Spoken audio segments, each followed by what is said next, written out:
Mheshimiwa Makao, Mheshimiwa Mona Mole, Mheshimiwa Robert Mbui, Mheshimiwa Kamene, Joyce Kamene, hata Senator Kavindo, though Senator is also doing some graduation.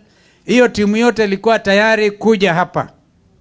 Lakini kuanzia jana alasiri saa kama hizi wakaingia watu wa NYS, wamepatiwa amri kuharibia makao ya wakaaji wa Mavoko. Familia ama watu jumla 20,000. Watoto hana mahali ya kuita nyumbani sasa.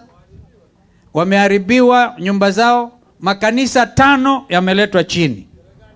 Makanisa 5. Yuto atia mabishop Mombanite Masaku na governor wa Vinya, na hata hivyo wa Vinya na timu hiyo yote wametuma salamu zao kwa senator na kwa baba. Mnapokea hizo salamu? Kanisa 37 in that area, 5 have been brought down following an executive order, because ilikuwa na county government ya Machakos, because term yake ilikuwa imeisha.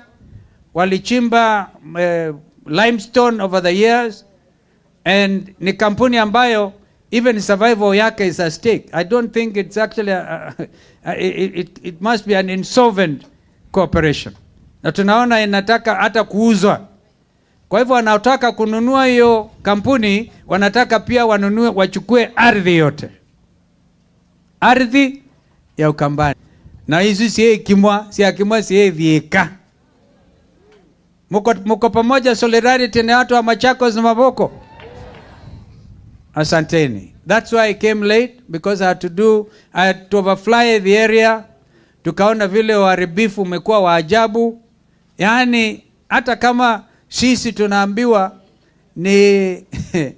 tunaambiwa we are not shareholders, but definitely we are taxpayers, and we have a right to be served.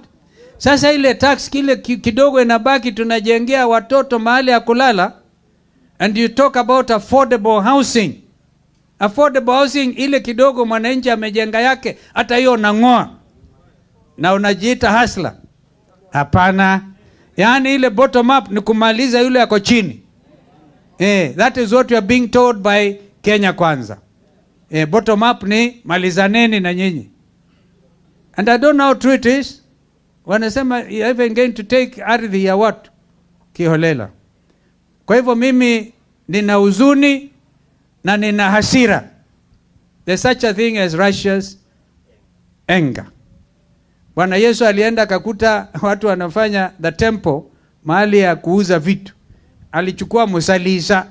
Wewe hujui musalisa ni kitu gani? Mimi imaina njenga najua. Watu waliona cha mtemakuni. Therefore we have to stand together, first as a community,